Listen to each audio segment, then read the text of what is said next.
is all about experience. It's to feel the adrenaline running through our veins. Like all the things we do that excite us. Whatever world we come from or live in, there are people that are born to succeed. They're called special, to hustle every day for an opportunity of a lifetime.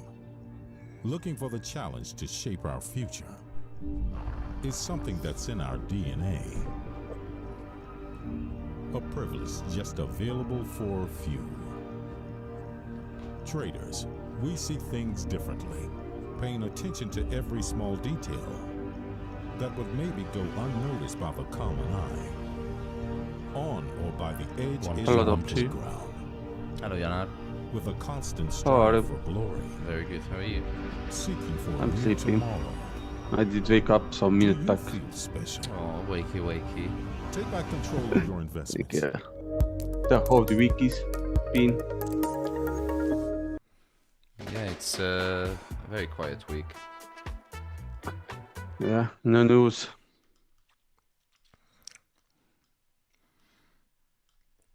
Finally, we have a day where we have some meaningful data. Indeed, at least some news. Like Monday was so empty. Did you guys check how gold behaved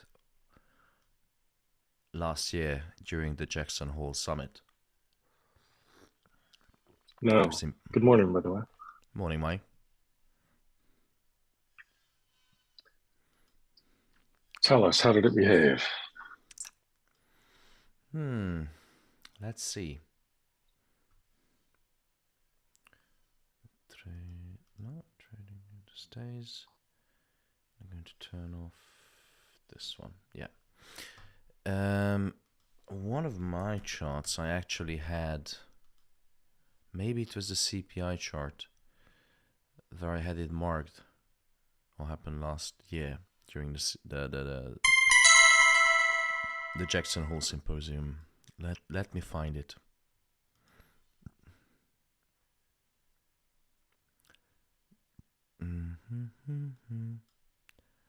So that was 23 August, November, October, September. No, it was the other, maybe the NFP chart. I'm going to find it. So basically, those who don't know, we have something called the Jackson Hole Symposium. This is an annual jamboree of central bankers wanking each other off in Jackson Hole, Wyoming. Doing loads of cocaine, drinking, and talking about the future of monetary policy. This is just a joke. So this is a serious, get together. And last year, if you remember, interest rates were pretty high. And in the Jackson Hole meeting, or Jackson Hole Symposium, Jay Powell annually gives a speech. Not just Jay Powell, every chairman of the central banks. Who can remember whether Jay Powell was dovish or hawkish?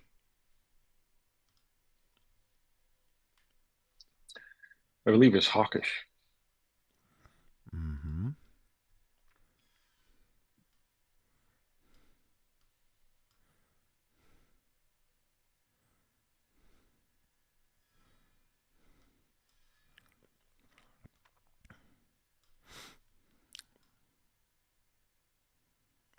There you go.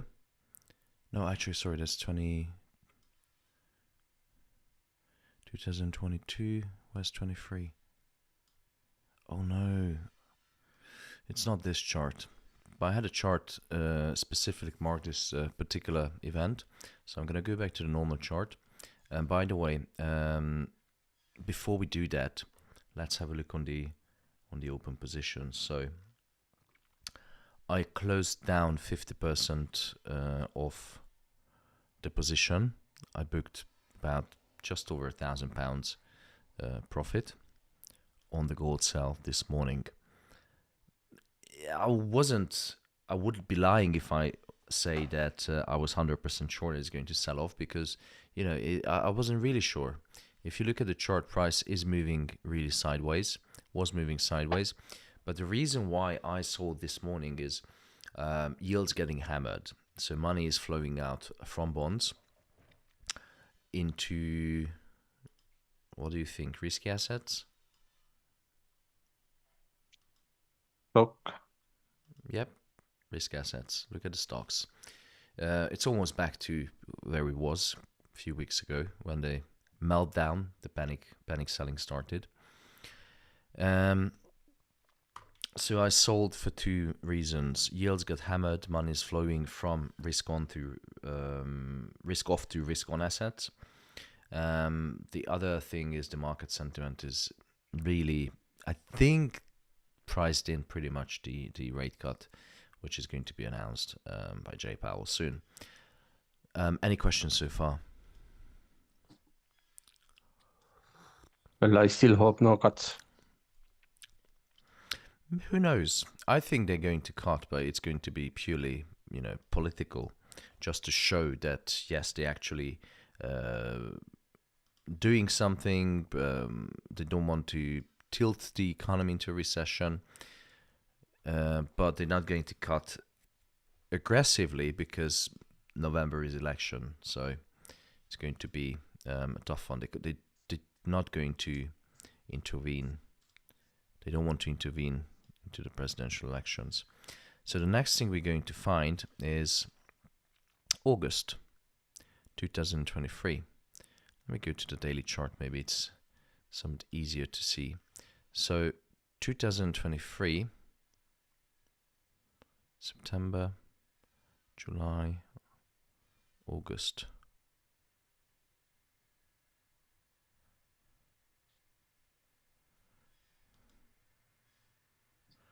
'25th and 26th of August.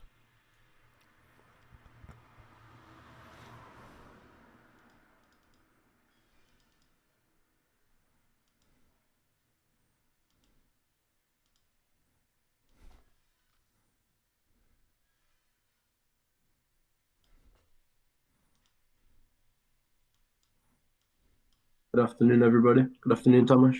Hello, Kai. Hey, Kai.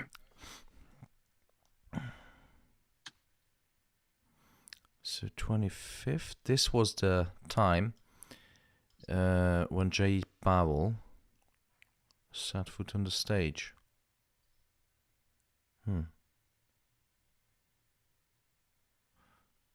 Friday, 25th August, 3 o'clock.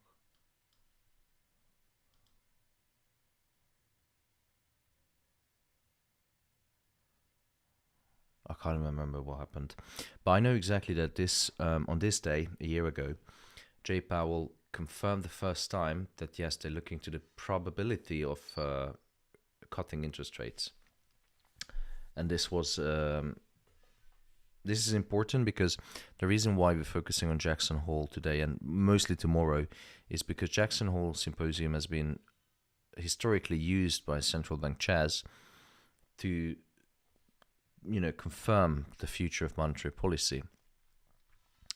And tomorrow is going to be the day when Jay Powell is giving the speech. Everyone is waiting something similar to happen like last year when he confirmed that yes, we are going to cut interest rate, or no, we're not ready to cut interest rate. But I'm not sure why there was a massive sell-off afterwards. Oh yeah, the interest rate decision shortly after. So here, Jay Powell announced that yes, we are going to cut interest rate. Market went up a little bit, but then, because there was no action, it was only like 300, 400 pips. There wasn't much. And here, we had exactly the opposite happen. They didn't cut interest rate. So the market was like, oh, here we go again. Anyway, excited to see what's going to happen this year's Jackson Hole Summit and how the markets are going to behave. Many speculators are speculating on the fact that Jay Powell will confirm the exact date and size of the rate cut, What do you think? I think it's gonna be same old news. Always been gonna read data, so on. I think it won't be that easy. Like, yes, we are going to cut interest rate.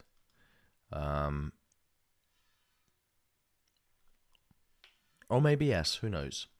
That's the beauty of trading. You never know what's coming around the corner. Maybe Do it's a they ever massive announce slap. do they ever announce that they're going to cut it and announce the date that they will cut it before the actual cut? Rarely. They keep it very vague. So they're not going to. Well, I can't remember when they actually said that They specifically said that yes, we are going to cut 25 basis point next month. There was. It happened previously in history, because one of the jobs of the Federal Reserve is forward guidance. So they need to guide markets. But they have to be very careful how much information they give out, because at one point the market just stops listening because they said, well, you said at the same time or last time as well, you didn't keep your promise. So sometimes the market completely ignores the Fed or any central bank in the world. And sometimes, therefore, the Fed has to be very straightforward. Yes, next month rate cut. Most of the time, they keep us in the dark and say, well, yeah, we're waiting for more data. We don't see any reasons why should we cut now. Next month they come out like, yeah, the data is improving. Yeah, we need more data. There is definitely a probability. We're talking about strongly that maybe it's time to cut interest rate. And that was, I'm actually citing last month commentary from Jay Powell and the Fed officials. Because what they said is, during the last interest rate decision, they didn't cut interest rate, but what Jay Powell said, like, yeah, we're strongly looking into the probability of cutting interest rate because, we are slowly getting confident that the economy is on the right track. Tomasz, if the Fed do cut 50 basis points, then how will that impact the election? Because obviously, as you mentioned before, they don't like cut it. But how come will it not? No, I don't think it's going to really. Well, there's the reason why they don't want to fiddle with the elections because, for example, Trump is one of the advocates of you need to cut interest rate. He wants to sack Jay Powell because of the high interest rate. So if the Fed would go with, if they would, after this commentary from Trump, if they would cut interest rate, it would look like that the government has some power, or candidates have some power over the Federal Reserve. They don't want to do that because central banks are independent, should be independent from the government, even though the government elects the head of central bank. There are a few exemptions where central banks are not independent from the government. For example, Turkey, North Korea, and maybe some other countries in Africa. But most of the time, well, maybe Russia. But most of the time, the central banks are fully independent because the goals of the central bank is long-term, in decades. Whereas, governments are elected for 4 years. So the short-term versus the long-term. Any questions? No? I did not. I am going to put some music on. Thomas, did you saw the picture what I was sending yesterday in the general chat? What would you like? Sorry. I was sending picture yesterday in general chat. You were sending pictures in general chat? Yes. What kind of pictures do you? About the Iran, the airspace. It's gonna be closed 2 days or so. It's been possibly the air rockets gonna start flying. How convenient, just before weekend again. Indeed, like always. Yeah, the end of last year, you might remember the Israel attack was on 7th of October. Saturday. Yeah. And after that, every single week, Israel was announcing on Friday that, we're going to counterattack, and, there's going to be massive siege in the Gaza Strip, and, whatever. Famash, I have a question. How long are you holding GJ for? 14 weeks now. Look at the dates. But, it's only for the show. It's from July. Yeah, I know. I'm looking at it now, the charts. It's only like so long. 0.1 lots and 0.2. Hello, Thomas. Hello, Tarek. How you doing, brother? Welcome to the team. Thank you. And thank you for this opportunity. First trade, first profit. Very good. You joined the perfect time. Much. Oh yeah, thank you. If I was sent out the invitation on Monday, you would have lost, because I had two losing days, Monday and Tuesday. That was horrible. Yeah, I saw that. Yeah, unfortunately. Yeah, but thank you for everything, and hope we smash the charts. Yeah, we smash everyone. In the charts.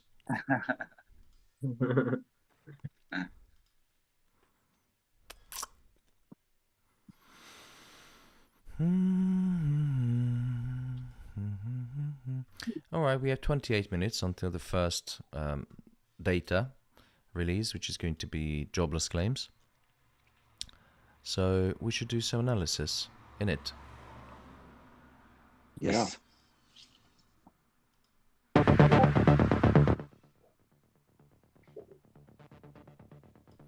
Melodic techno. No, I don't want that.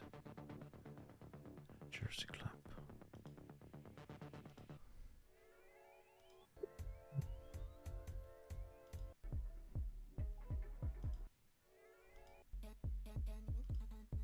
Jesus.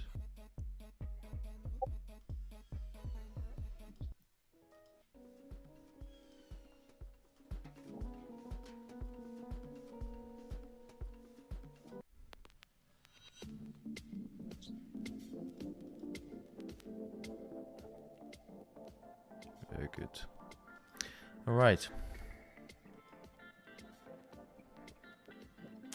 Furyman is asking, how do you manage your trade, bro? Because I'm selling gold, but I'm staying a little bit scared, like thinking too much. Well, just don't think. Just set and forget. But if you're worried about your position, that means you're over leveraging.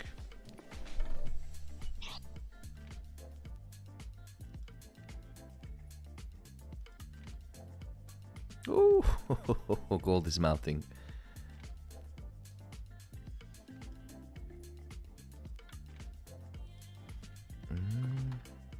It's trying to, but did you notice yesterday when the NFP was revised, gold took a dive down to 24.94 and was immediately rejected back up above 2,500 yesterday. And, yeah. And it seems like that is the theme here. It keeps trying to push down. I don't think we're going to get through without volume or news. Where was NFP revised? Was it the payrolls benchmark? Yeah. Payroll benchmark. I was on Forex Factory calendar, and it did not list it, but it happened at 10 a.m. And, it was payroll benchmark. I'm sorry, what was it? Payroll benchmark. It was minus payroll 600 something. Yeah, there was minus 800,000. Minus 800,000. Yeah, exactly. Yeah, I didn't know it's actually. I'm going to fully admit I didn't know that this is the NFP revision. Benchmark is a revision of the difference between a benchmark employment level given period for supporting simple estimate. Because I've read some articles and everyone was talking about the massive revision of the labor market data. The benchmark revision often regarded as a proxy for total survey error, but it doesn't take into account error in the universe data. The implement counts often quarterly. Yeah, it is a massive fuck up. Look at this. Fucking hell. It's fucking huge. Look at that. It is huge. Yeah, it took a massive dump, and of course it's going to affect gold. And probably most likely it was the reason, but I think it should have dropped even further down, because this is clearly a recession fear. I mean, this number, if any investor would see this number of revision for the payrolls data, would shit their pants. Because remember NFP when it gone down to 114,000 last month, or the beginning of this month? Gold just took a massive dump. Let me show you. This, I think, yeah, 2nd of August. This was it. This was how many thousands? No, I don't want it. I want this. So this right here was 10,000 points. 10,000? No, that's not correct. It's over 1,000 pips. 10,000 points, yes. So this was because NFP came out significantly lower than expected. And the significantly lower number spooked investors, because everyone thought like, oh shit, now we're heading into a recession. And immediately gold just plummeted. And of course dollar was rising. So given the revision, this movement yesterday was quite minuscule, considering the revision, which is one of the lowest in 10 years. Jesus. Yeah, so if that drop should have been bigger in your estimation, but wasn't, I think that just shows how much support there is at 2,500. Indeed.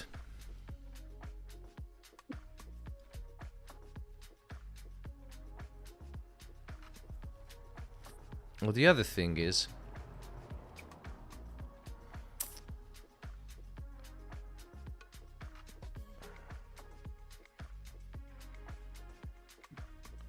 no other thing.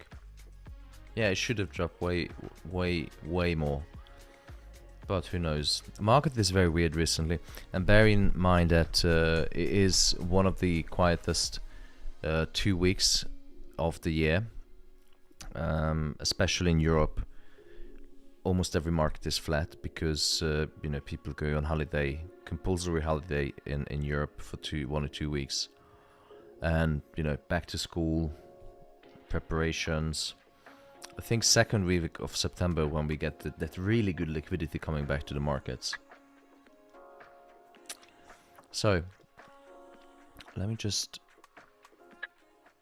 come down with the music a little bit.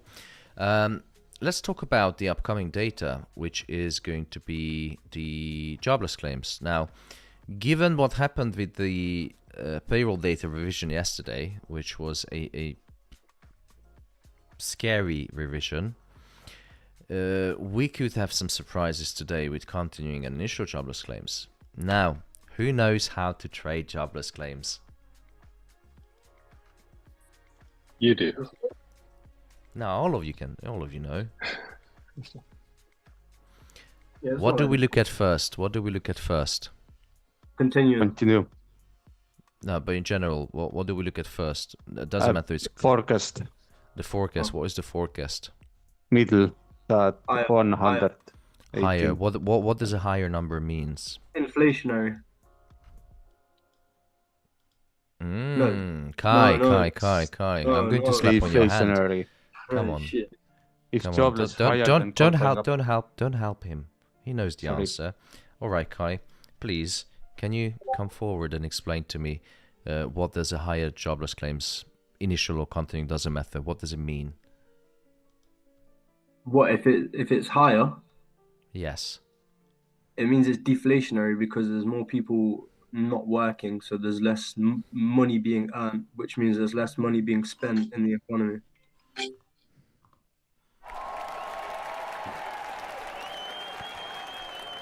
Very good, very good. So the forecast is set to be higher, and given yesterday's revision of payroll data, which is a massive drop, should we expect continuing jobless claims forecast to be correct? No.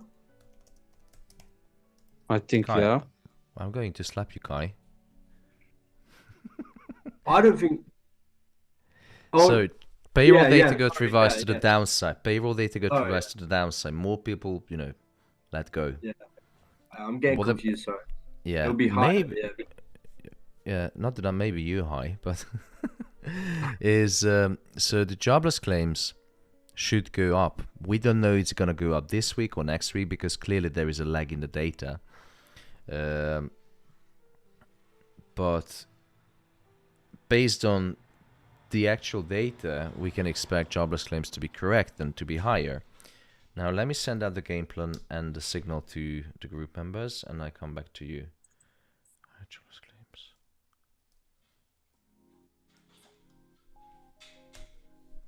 All right, sent out. Gold is melting. What the fish?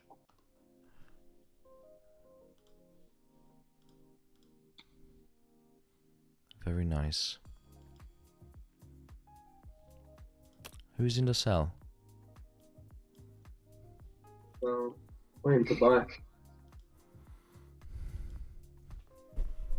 Are you not going to take some profit before news, Thomas? I did already. Oh, you have already, huh? Mm-hmm. I had a sell at the morning and I closed it in another sell at 25.00. You in 30 pips profit. Yeah. Another 30 pips, very good. But yeah, I'm going to take some money off the table because that position is running in £2,000 profit.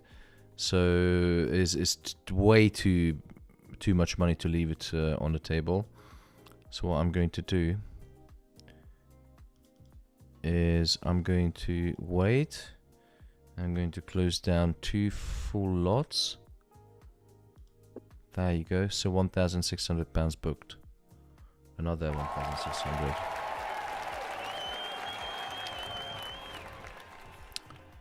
And I'm going to risk the other position.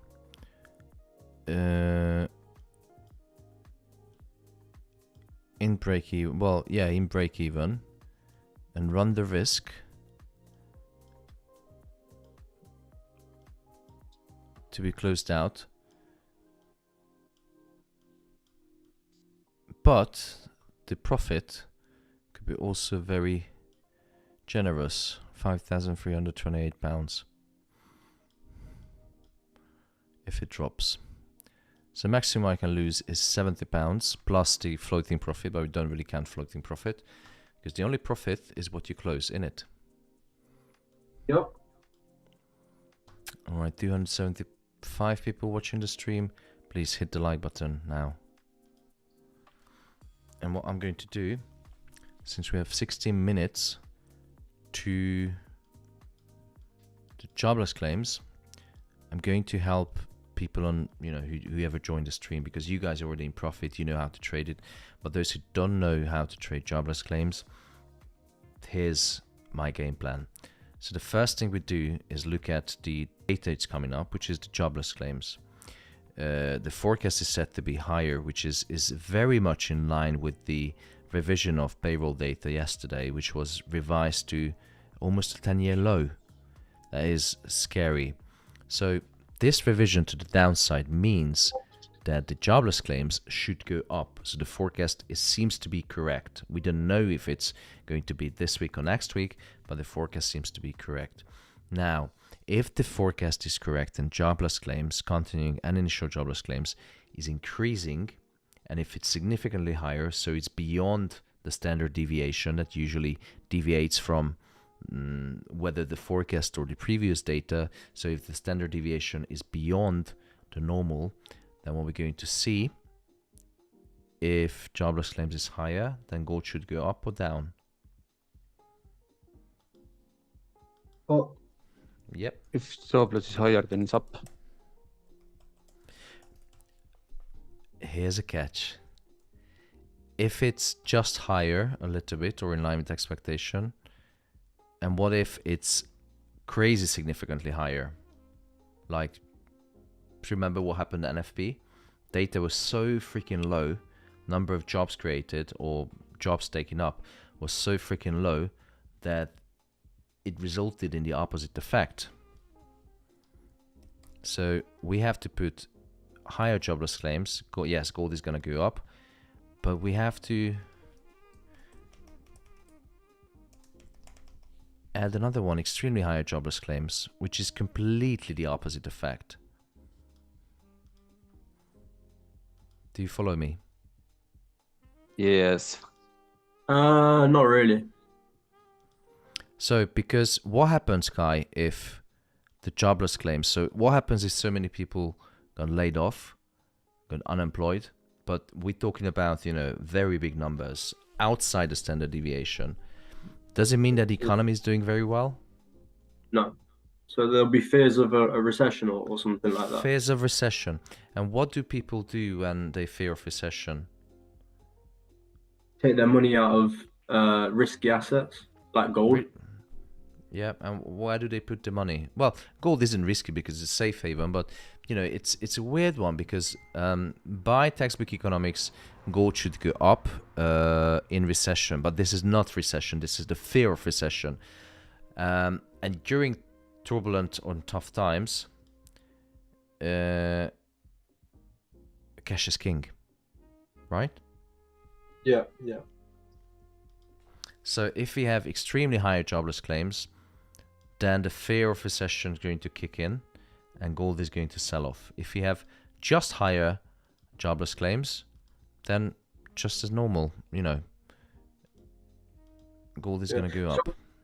So when fears of recession kicks in and obviously money is being taken out of gold, where would investors most likely put it into? Bonds and stuff, or? There are multiple options. So if for example the number of jobless claims goes extremely high, would the central bank raise interest rates? No. So we can close out bonds, right? Right, yeah. Would stock market go up if millions or thousands of people got laid off?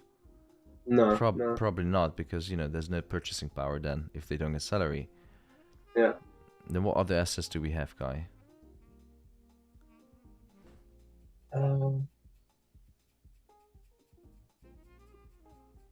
Cash. Cash. What, like what? Foreign exchange.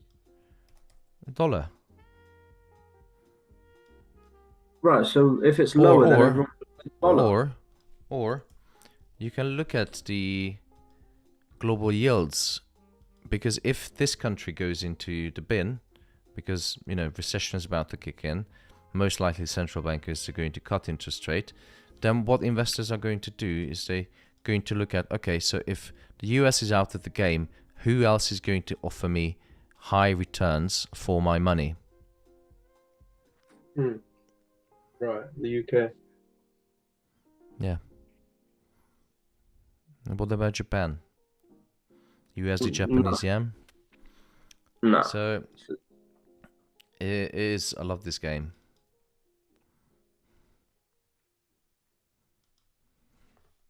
So if there's fears of a recession in the US economy, investors are most likely to put their money into the US dollar.